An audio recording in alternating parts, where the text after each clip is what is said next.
morning to all. Welcome to the webinar Mexico's Aerospace Industry Outlook. I'm Sergio Ornelas, editor of Mexico Now. And today we have the privilege of the participation of three top executives in the industry. In the first place, we have René Espinosa, who is the general manager of metal finishing, and he also manages in his spare time to direct as president of the Mexican Federation of the Aerospace Industries, FEMIA. Welcome, René. Hi, welcome, Sergio. Thank you. We also have the privilege of the participation of Adolfo Viramontes, the general manager of Bell Mexico. He's also the president of the Aerospace cluster in the state of Chihuahua. Welcome, Adolfo.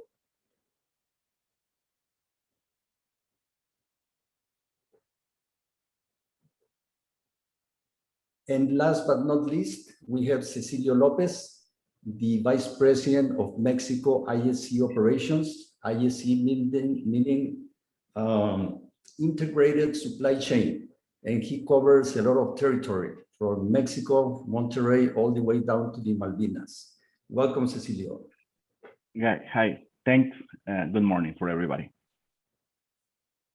Welcome, everybody, to this webinar. We will have a conversation with these executives. You are welcome to direct questions in the questions and answer section, and we'll start with René. René, as president of the FEMIA, what is your outlook as we recover? What is your expectation in terms of exports and employment for the industry in Mexico? Well, first of all, thank you, Sergio, and the Mexico Now team for giving us the opportunity to participate in this panel. To talk about perspective and forecast, we need to remember how the aerospace industry was in Mexico in 2019. As you remember, we were having a constant growth of double digit, about 14.3% for the last 10 years, prior 2019, of course. And our export numbers back then, we were talking about $9.6 billion every year. Of course, and an employment of over 60,000 direct jobs.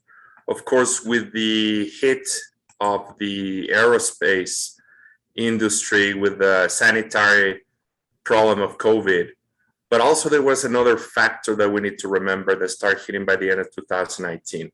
It was the 737 MAX crisis.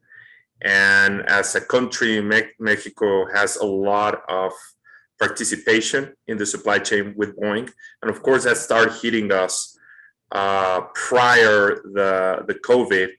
And then March 2020, we started being hit now by what we know now in this sanitary crisis. With that effect, the estimation that we have is a small developed progress or a small progress in the recovery.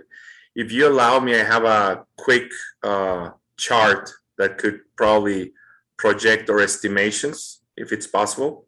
Yeah, please go ahead. So, as you can see here, this is how we were closing 2019, as I say. And then this is how we closed on 2020, by the end of 2020, with $6,604 million. What we expect, and I'm going to show this quick graph. I'm not going to take a lot of time on this. But as you can see here, the purple line is how we started 2020. And then, of course, the orange line is how is the export sales by month on 2019. 2020, we started with a big increase because companies were we didn't know how long it was gonna last, this COVID crisis. So there was a lot of shipment of material and finished product. Then, of course, you can see here a collapse. And this part, April and May, is what represented those 2 months that we were non-essential.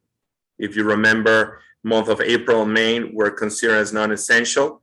And then we started having a small recovery as we hit June 1st, when we started back in operations. And we had a little roof behavior on the numbers. 2021, this is the light blue line, and this is, I think, but it goes directly to your question. This is what we are having now, the numbers. We start very low because there was still a lot of uncertainty, but as the markets start recovering, as the passengers start coming back into more regional flights in Europe and the US, we start seeing a slight increase. This is as of May, and this is a tendency that we have forecast for the behavior of the exports for the country. So we're thinking that it's going to be an increase between 6 and 10% versus 2020. So we see this small recovery that is going to give us an expectation that by 2024, we might be back to numbers prior to 2019. Of course, the recovery of Boeing with the 737, we expect a slight awakening on the Boeing supply chain for the end of this year with a better results for 2022, I'm sorry. Very good. What about employment? Employment, as I said, we closed about over 60,000 direct jobs in 2019. We had a forecast of losing between 15 to 20,000 jobs, and that was related a lot with the layoffs that we faced on 2020. We don't have official numbers yet, but what we have right now is that it's been a slight recovery. So we're about 50,000 direct jobs. So basically, we're going into this slight recovery. Very good. Thank you, Rene. Very interesting. And Adolfo, how did Bell of Mexico manage to continue operations after the collapse due to COVID? How did you manage the obstacles and your people to get ahead? Can you hear me? Yeah, okay. So, of course, the critical part was back in March and April, remember, because of the Mexico decree, where aerospace industry was not considered business essential, okay? Can you hear me? I don't know if you can hear me well. Yes. See? Okay.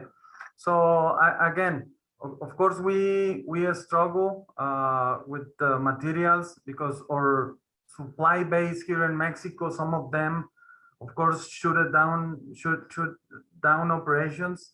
We decided to continue building helicopter because we are, of course, a very important part of the supply base for Bell. And again, even though we had the crisis back in March and April, we found ways, and our supply base found ways to supply some critical parts for us. So again, even with the pandemic, for us in Bell Mexico was the best year we have had in the history of Bell Mexico, which is 12 years now. So we met the demand 100%, and that was again a teamwork effort, not just from Bell, but our team in USA, and again the suppliers here in Mexico, because they found ways to supply such parts. We faced different challenges through the year, you know. Unfortunately, some suppliers, they had to reduce the workforce. Some of them even the 80% of the workforce. So when you do that in the aerospace industry, you have to spread, you know, the content in the rest of the operators, and of course they are having quality issues and things like that. But even with those obstacles we had through the year, again, we had the best year in the history of Bell Mexico, at least. Okay.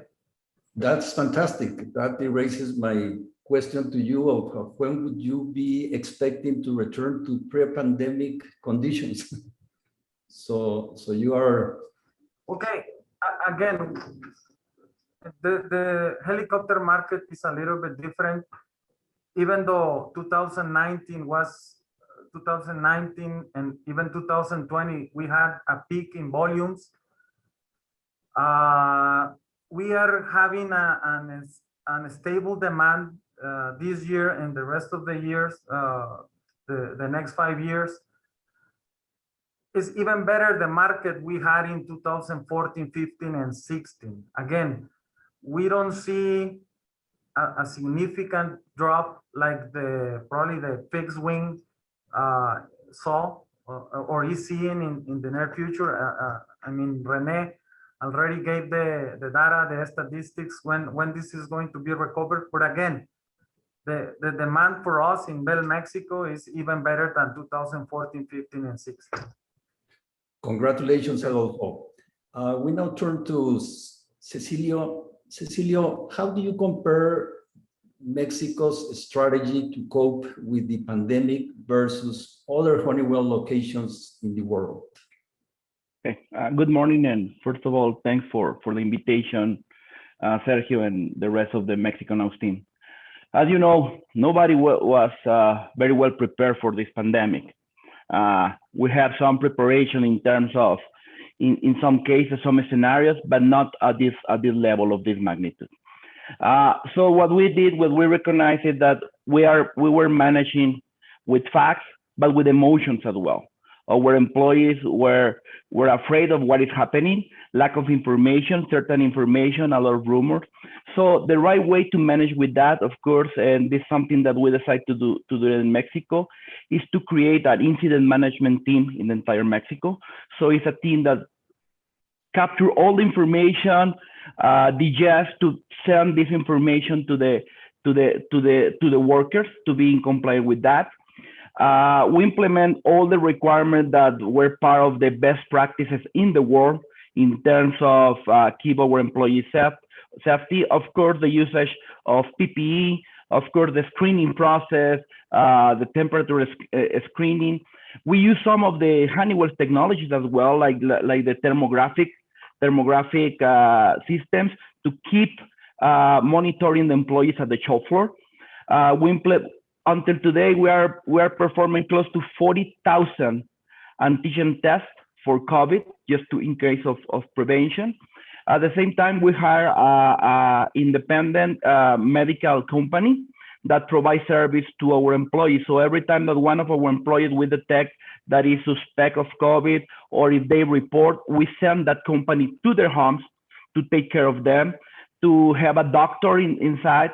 We bring different equipment to be sure that we can monitor our employees. At the same time, Honeywell made a decision to provide private medical services to all our employees for COVID. So all our employees have the opportunity to go to the private sector, medical sector, to receive a really first level services. And of course, we have a daily meeting, an MOS, to really keep control of that. We are using statistics to keep the measurement of the pandemic, Mexico, Latin America, and at our plants. So we developed a system that can help us to predict if a peak in a pandemic is coming and how to robust the system. But I will say that the key element is the communication with employees. So everything that I told you during this minute is something that is very well communicated to our employees. So they feel comfortable or safe to work and be safe at our plant. They are going to be safe and we're going to take care of them. Very, very good, Cecilio. Would you say that Mexico behaved better than Brazil, for example, in terms of handling of the pandemic? Or the same? Yes. What I say is that in terms of manufacturing operation system or management operation system, we integrate Brazil as well. So in terms of pandemic, Brazil and Mexico have their own behaviors, but in terms of Honeywell plants, we integrate Brazil's plants as well. So the same behavior, the same activities that we implement in Mexico, you can see it in Brazil, in Argentina, in Colombia, because we did it one big plan to be sure that we use the best practices for the entire world. Very good, Cecilio. Thank you. And No problem. Rene, what has FEMIA done to support, help your members through the pandemic? Well, first, there were several efforts that in which we participated as an association for the aerospace industry. As soon as we heard that federal government stated that it was non-essential business, one of the most important work that FEMIA did was having this lobbying with our counterparts in the United States, the AIA and the AIAC in Canada, in which they help us to put this lobbying with the Mexican government. But also another important factor was that we got the support from the regional aerospace clusters in Mexico. And along with them and our counterparts in Canada and the US, we were able to have this lobbying with the federal government and explain the reason why the importance that this was also going to be a key factor to reactivate the economy in the country. So first, that was one of the main activities that we had as FEMIA. At the same time, and also I gotta recognize that Honeywell was one of those companies that helped sharing those best practices along with Safran, Textron, Bell, other companies through the country that share their best practices in protocols in order to screen, protect the employees and control any possibility for outbreak. We knew that people were going to get sick. We knew that, but the whole point was in order to have an operation that was going to be controlled and safe. So what FEMIA did was to gather those best practices, something like what Cecilio was explaining, put it on a master protocol in which we shared as an association with the federal government in order to establish a benchmarking that could be used for automotive or any other sector that was going to come back in June 2020. The main goals were, again, to have a progressive control reactivation of operations in the aerospace sector, having all these best practices from top companies like Honeywell and Safran, and have that information available to all the companies within FEMIA and the aerospace clusters. There were controls that were easy to implement with SMEs. It didn't matter if you were a big company or a small company or a small machine shop. So all this was able to be passed, and that was one of the main activities and goals that we established in FEMIA. Another important thing that happened as a result was a really nice initiative from the aerospace clusters to start having communication with FEMIA. So we had these conversations once a week, every week, monitoring what was happening in every state where this industry has presence, what was happening with the SMEs, what was happening with employment, how we were able to, or how we could have helped the SMEs, because for us it was very important to maintain the most on the national companies as a base of the supply chain. So all this happened at the same time, and I think we were successful in having this participation, this integration, and I think that as a result, we are now a more united industry in the country. And I think we've been an example to other sectors in the way the operations have been handled. Yes, we've had cases, we all know it, but you don't hear about outbreaks in aerospace operations. Very good, Rene. Well, congratulations on your activities over there. Let's move a little bit to a more technical area. Adolfo, does Mexico still have a certification gap in terms of parts going back and forth borders? I think Mexico doesn't have any certifications gaps, I think, even though we know the issue with the degradation of the AFAC, but we are pretty sure we are going to get to the prior level. But in terms talking about Bell, so we are a self-sustaining organization. We have all the capabilities and certifications we need to build the cabins here. We in Bell Mexico, we are a center of excellence of structural assemblies. That's why I told you we are the backbone of the supply base for Bell. So the key part here is not the certifications. I think we, the leaders of the organizations, we have to convince our headquarters to believe in Mexico, to push them to get packages to the suppliers here in Mexico. And of course, the most of us, we believe in Mexico. We are pushing because the decisions right now, they are taken in the headquarters. The commercial agreements are made in the headquarters. So our role as leaders is to push the corporate offices to believe in Mexico and bring packages to Mexico in general. That's the key activity that we all have to do. Okay. Very, very good, Adolfo. Thank you. Going into the future, Cecilio, we saw in the news that the Honeywell Engineering Center in Mexico will reach 600 engineers working there. What is the strategy of Honeywell with engineering and R&D in Mexico? Okay, yes, thanks for the question.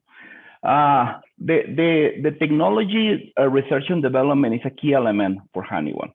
We're a technology company. We are a software company that produce technology products.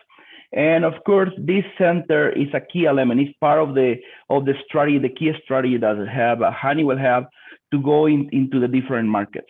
And the Mexico Technology Center is a key element for the worldwide, but especially for Mexico and Latin America. So the main intention here is to develop products, Mexico for Mexico, Mexico for Latin America, We started with this center in 2017 with just 23 engineers. Our forecast is more than what you say. We are planning to be at 700 at the end of the year. That is a great number. And the intention is to keep developing products, to keep developing solutions for the customers and for the needs of the market. As you know, the market is changing every single day. This pandemic, there is a lot of bad things in this pandemic, but one of the good things is that accelerate the pace of the transformation. This is one of the, if we can say, good things or benefit, or say in another way, some of the forces that help us to really improve, because we need to adapt to the new environment.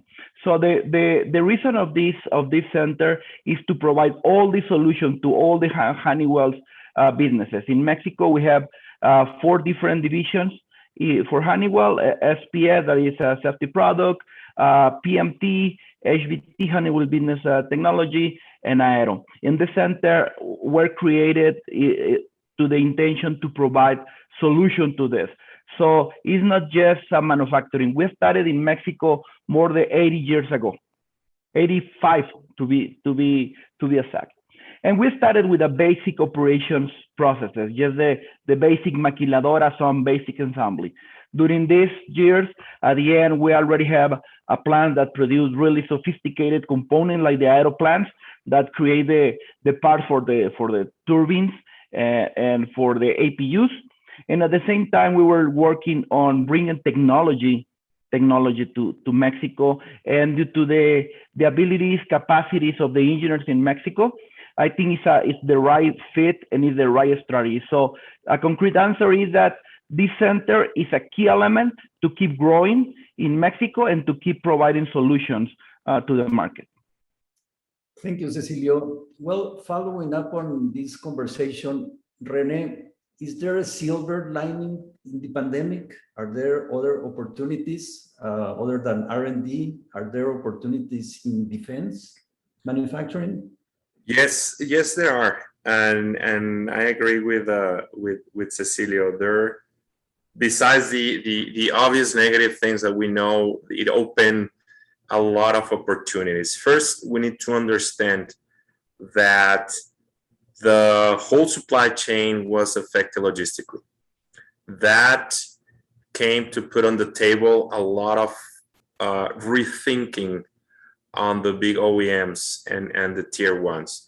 How you want to handle your supply chain? How do you want to ensure in a region that is highly competitive in manufacturing, highly competitive in engineering, and logistically competitive? And that's where Mexico is in a very privileged situation right now. As you know, also the commercial war between the US and China, a lot of logistical crises that are even continue at this point in other sectors, like basically with the connectors with automotive and some other supply or components. This has really made the big OEMs to rethink in hubs of excellence that will provide that in sectors that are more regionally competitive. The USMCA also brings that into the table. The USMCA brings Mexico into a strategic geoeconomic sector or region, which is US, Canada, and Mexico, of course. So that is also putting Mexico in a very strategic point.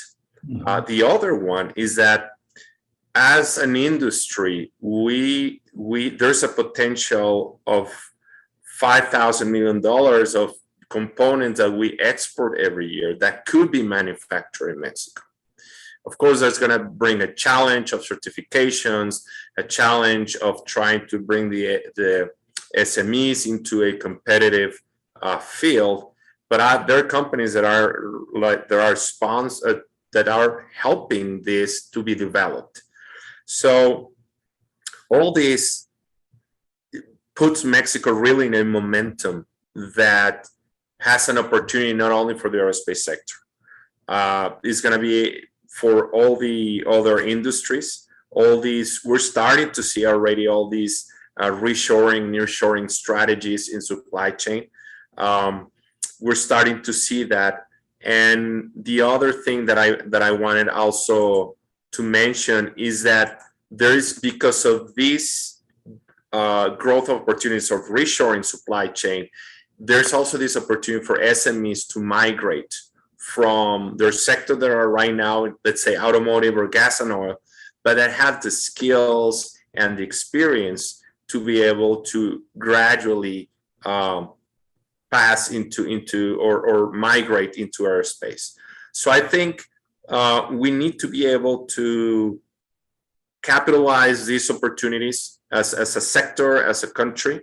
And I think we are in a right momentum that we're going to start seeing this growth in the upcoming years as a result of this crisis. Very good, Rene. Let's move to Bell. What is Bell doing in terms of R&D in Mexico, Adolfo? Bell is renowned for being a leader in innovation in vertical lift. What is the participation of your plant in Chihuahua in these efforts?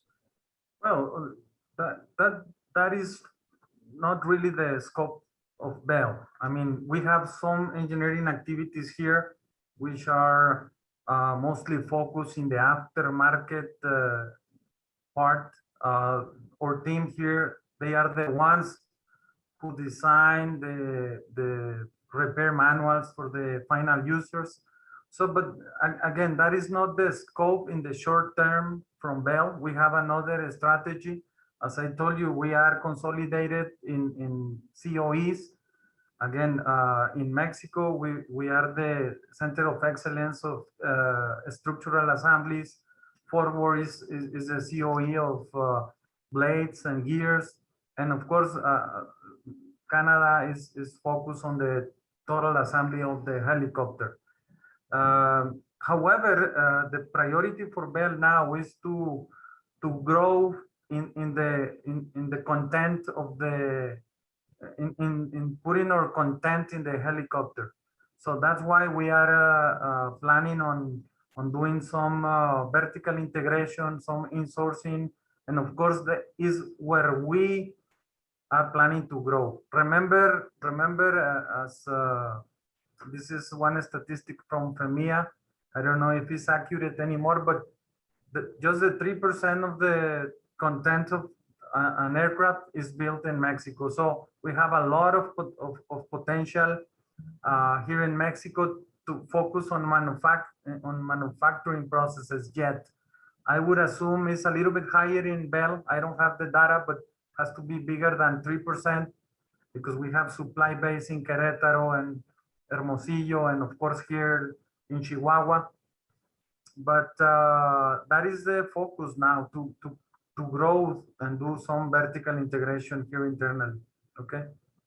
Very good, Adolfo. Well, I've been to your impressive plant, and the helicopters are almost fully finished. When are we going to see a helicopter take off from the Chihuahua plant facility? Well, as you said, proudly, we think we have the highest level of integration in the industry in Mexico. I understand other plants might have bigger assemblies because you know the fixed wing is the parts are huge, but the level of integration, as you said, is between 60 to 65%. But again, that is not the scope yet in the short term. We have a lot of priorities yet. Vertical integration, of course, once the market grows, our intention is to keep growing in the market, you know. But that is not the scope in the short and medium term to have a helicopter taking off from the plant. Probably we have discussed probably in a future probably deliver something here, you know, because of the Mexican customers or Latin American customers. But again, that is not in the scope yet. Okay, very, very good. Thank you, Adolfo. Well, let's go to Honeywell, who has tremendous plants in Mexico that I've seen. They manufacture almost every piece of the turbines. So, Cecilio, when are we going to start a turbine in a Mexico plant? Okay, the condition and the ecosystem is, I think, is ready. Is ready to start making turbines in Mexico, fully ensemble in Mexico. I think everything will depend on the market and the current condition. As you can understand, right now you want to invest in really things that will give you to the next step in terms of technology and in terms of development. And certainly the process of assembly a turbine is the next step, is a natural next step for our plants. But we need to see the economical conditions and the market conditions to make a decision of that level. But the ecosystem is ready, the people is ready, and the capabilities of the engineers we are ready for that. Well, we hope so. That would be a terrific event. Going back to Bell, Adolfo, how different do you expect your customers' needs will be after the pandemic? Well, you know, I would not think the pandemic changed the customer needs, even though last year we saw some customers who required or buy helicopters because they didn't want to fly commercial, you know, because of the uncertainty they had. So, however, they were just a few cases, and I don't think that changed the market, you know. But the two things we are focusing our efforts are, one, to make sure we deliver the helicopter in a short term. You know, it's not like in the automotive industry. If someone wants to buy a helicopter, they have to wait for months. And that's the main focus of the organization right now in all the sites, to reduce lead time. So the efforts from Bell is reduce lead times to make sure we deliver the helicopter as soon as possible. It's not, again, it's not going to be in the short term like in the automotive industry, when you actually can go to the dealer and if you like the car, you can take it immediately. It's different, but that is a key advantage for us, the manufacturers. And the other one is to reduce costs. We have seen that the cost is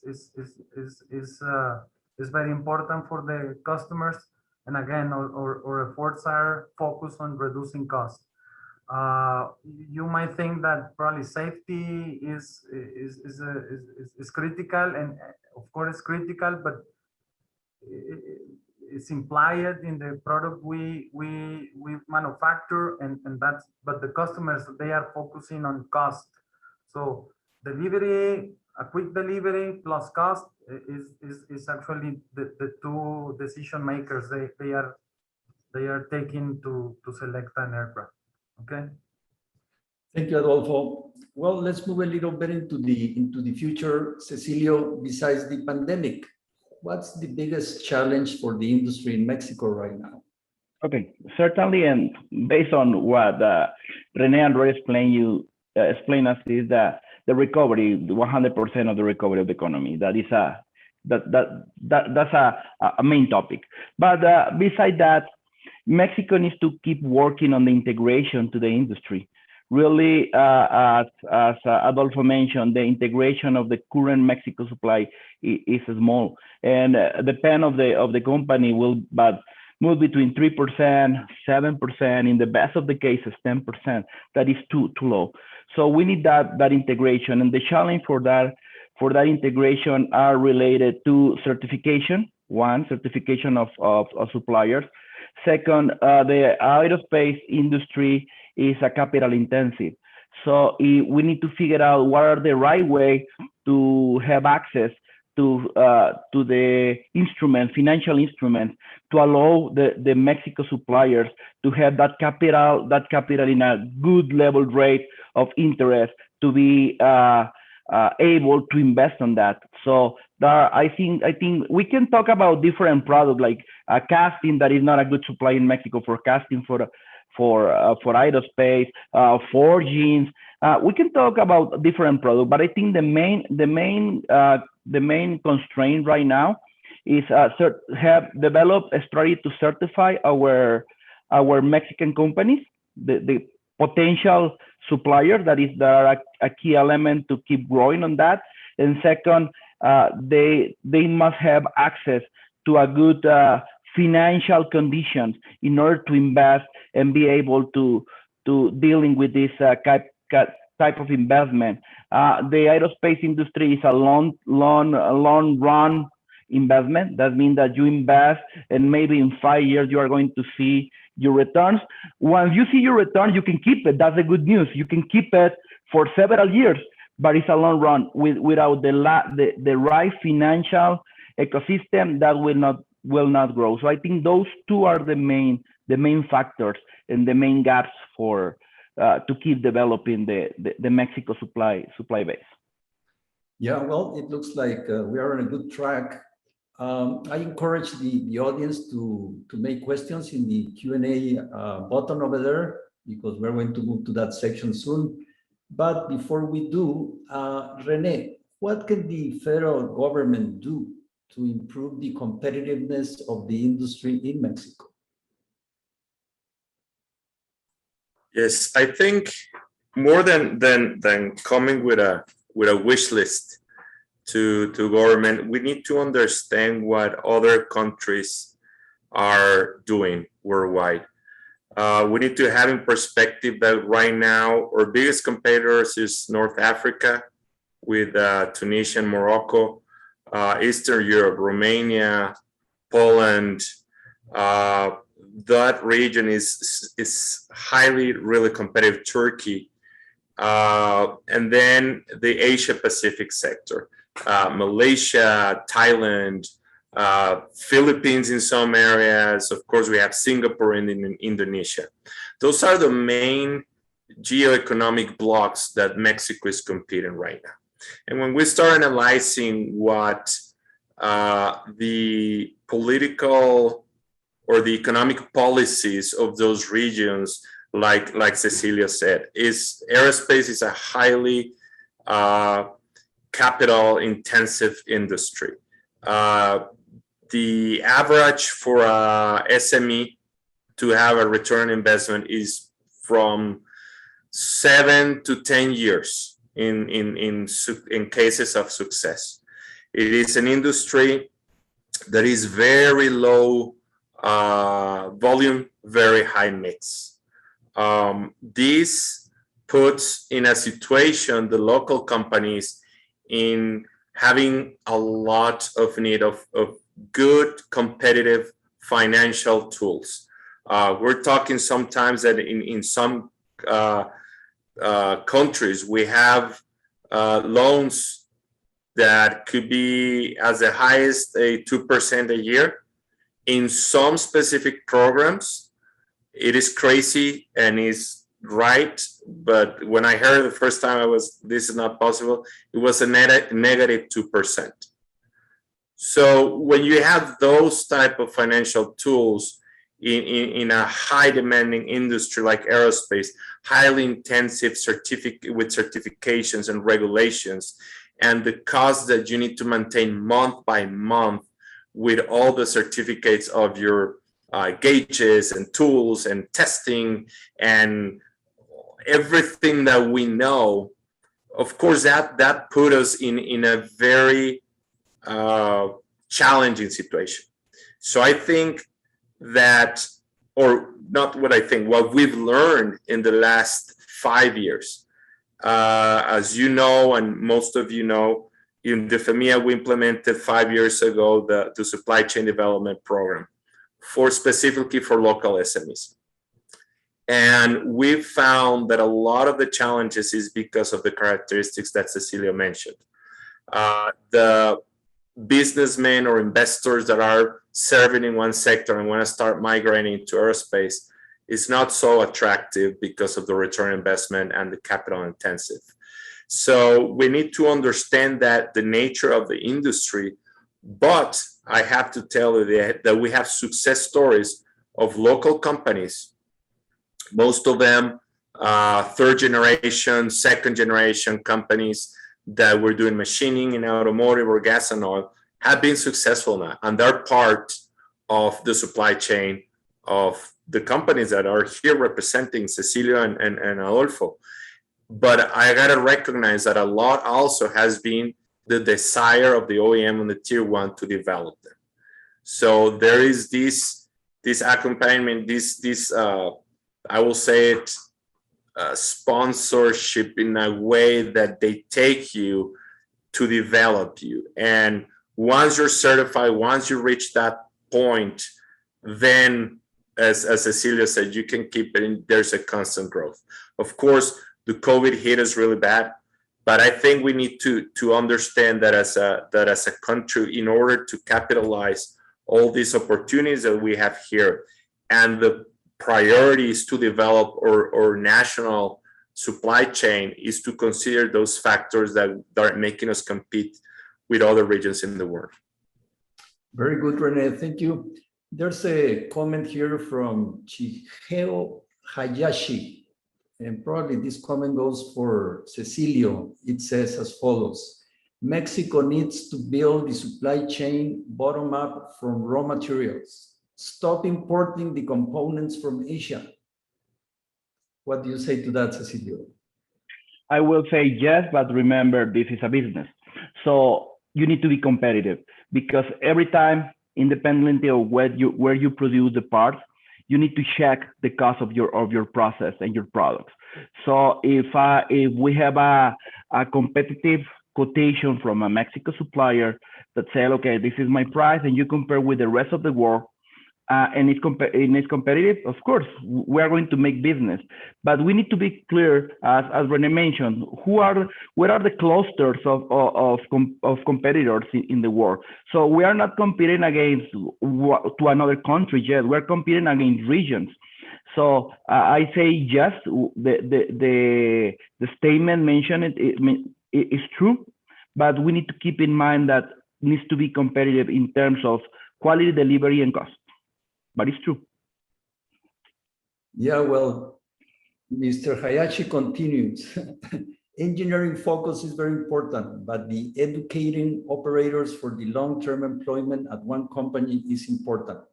Supply chain companies cannot compete with Honeywell like OEM and tier one companies. The supply chain must be built bottom up as well. And I guess this goes to the small and medium companies as well, doesn't it, Cecilio? Yes, and it's true. Of course, our employees, of course, are our most important assets for the company in every company. I don't care what are the type of product or process that they have, but certainly we need to develop that capability. When the last campus that we opened for Aerospace that happened in Chihuahua 16 years ago, when we come to Chihuahua, really there are not enough engineers and technicians to really develop what we want to produce. It's a high precision machining. So what we did, we start with a training process. We develop a certification system. We bring trainers. We develop our own certification internal for our employees. We develop a career path for our employees in order that they completely know what they need to learn, what are the qualifications, what are the results that they need to deliver to keep growing in the company. So that is true. We need to develop that, but we cannot start waiting for the schools or for the government to really deliver the talent that we need. Of course, we are going to make a partnership with the schools to be sure that they provide the basic of what is needed. But the companies, and I don't care if it's a small company or a big company, of course, the resources are different, but you can develop a career plan, you can develop a training process, you can develop your own school for those engineers and technicians to be sure that you have the highest level of employees. The potential is there. The engineers are good. The technicians are good. The Mexicans have a lot of creativity and have a lot of opportunity to grow. So you need to provide them with the tools. So I think the question is answered by themselves. It's just, but we need to do something. We cannot wait for the government or for the schools. We need to do something. And of course, make partnership with the government, make partnership with the university, with the technical schools to work in the same direction. Thank you, Cecilio. In that same token, Mr. Mark Jernigan asks, and maybe this is for Rene, can you talk about your academic partners and what you do with them? Are there any success stories that you can share? Sure, absolutely. And that's a very important question because as Cecilio said, the talent formation has been a key factor for the growth that we've experienced on the last 10 years. Of course, I always say 2020 has been a pause, but a lot of the ecosystem that Mexico provides is because the capacity or capability of the talent that we had. Like Cecilio mentioned, it just a perfect example. When Honeywell started in Chihuahua, their operations, they start working with the center of the Senaltec,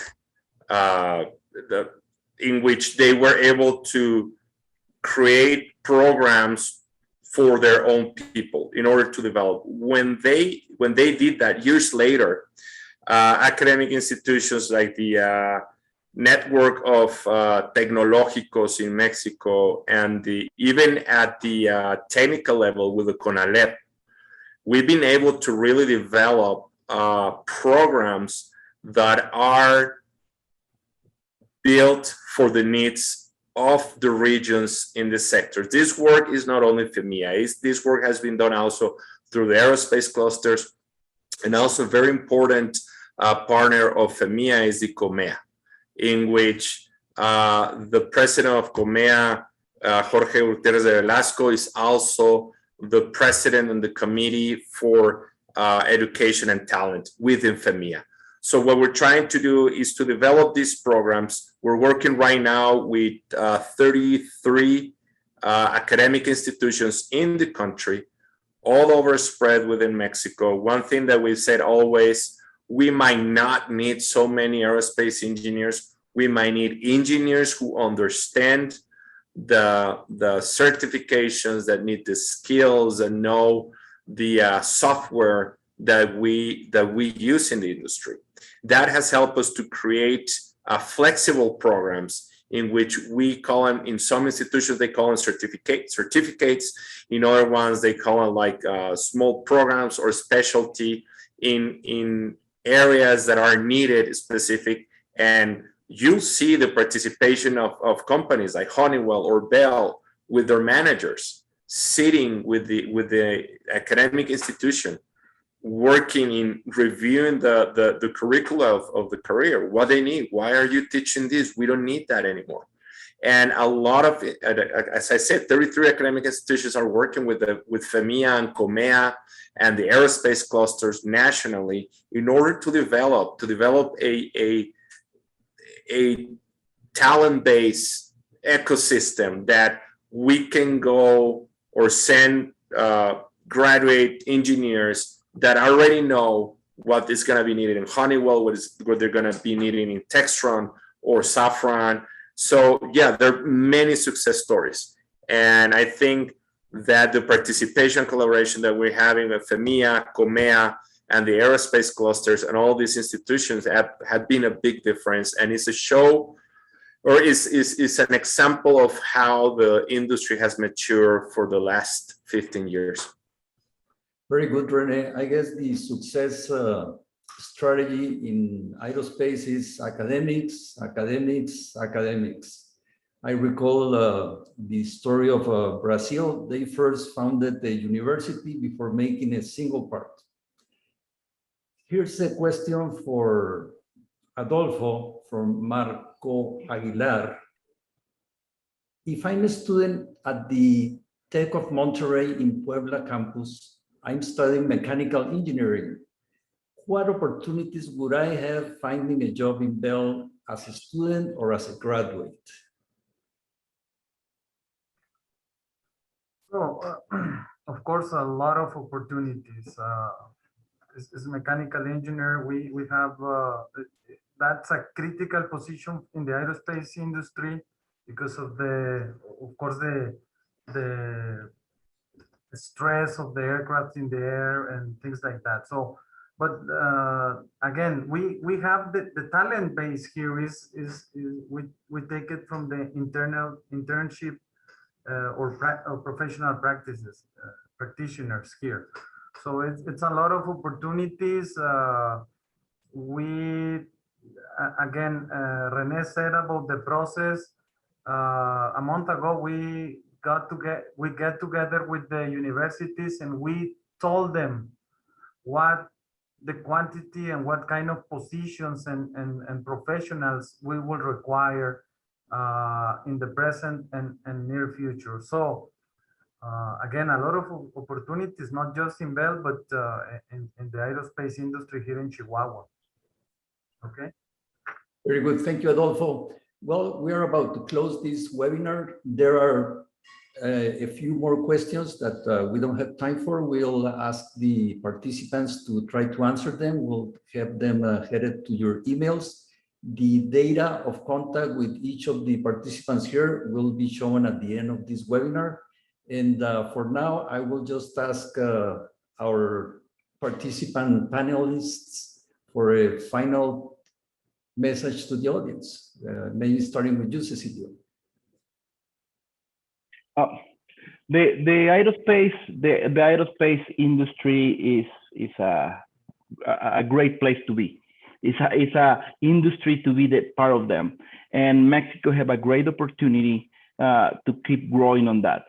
As I mentioned before, there are some challenges. Certainly, there are some challenges to go into the industry. A good news is that every one of the OEM that are in Mexico wants to have more Mexican suppliers. All of them. We have a dedicated group of people that are researching for a new supplier, developing new suppliers. But of course, that integration must have the collaboration and the interest in three sides. Of course, the Mexico government, of course, the OEMs, and the potential suppliers. So I can tell you, and everybody that is in the aerospace industry know, it's not an easy industry.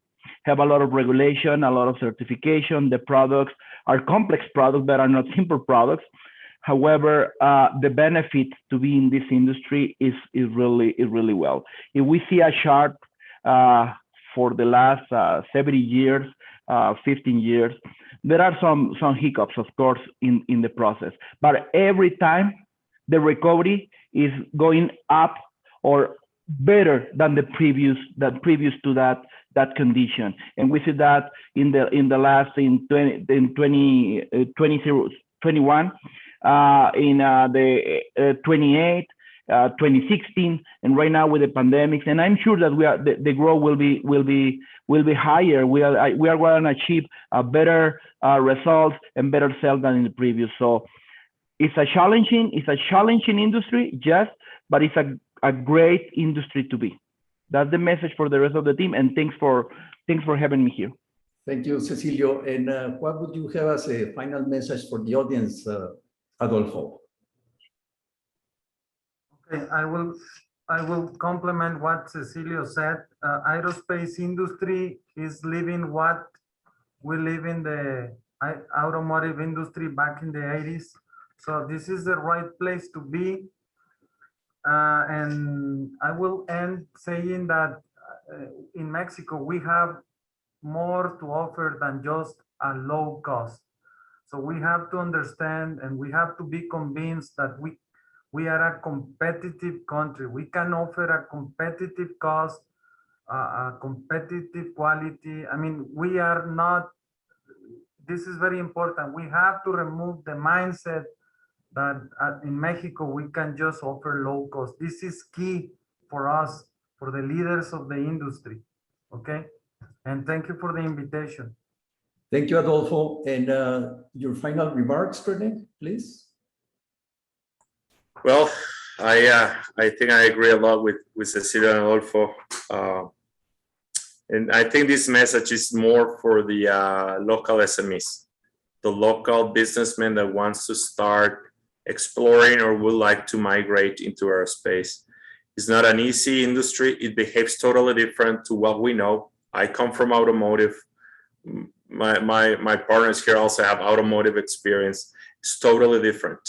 We cannot think as the other sectors.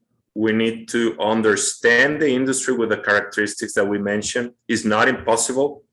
We don't see results. It seems that we're not doing anything, but there are more success stories than what you know. And part of that is because it takes time. It takes time to become a certified supplier for one of these OEMs here presented, or any other OEM in Mexico. Certification times takes a while. I run a finishing company, and I have to tell that sometimes you're talking about over 2 years process of certification for a process. And it's not because it's a lack of knowledge. There's a lot of knowledge. There's a lot of capacity, but is the normal, is how it takes. And that's why we say it, and we've learned over these years on the supply chain development program in the FEMIA, is that we need a businessman who thinks for aerospace. There's a lot of companies, there's capital, there are resources, there's expertise, there's high technology, but we need the mentality of the businessman. So it is a good time to start exploring this. I agree with Cecilio. Recovery is gonna is going to take a while, but it's going to be bigger than what we knew back in 2019. So thank you very much, Sergio. And I hope this also brings perspective and excitement, not negative ideas for those who want to come into the industry. Hopefully they get motivated. And thank you. Oh, no, thank you very much. We cannot appreciate more all the comments from Cecilio, Adolfo, and Rene. I will make a couple of final comments. The first one is that this webinar has been recorded and it will be available in YouTube for anybody that can see it in the future. And my second comment is just a commercial. This is our most recent edition of Mexico Now. It's the Mexico's aerospace industry, the recovery. So everybody that was and will be in our webinars will receive an email in case you want to browse through this publication. Thank you very much to the audience, to the Mexico Now team and our panel participants. And thank you and have a good day. Thank you. Bye.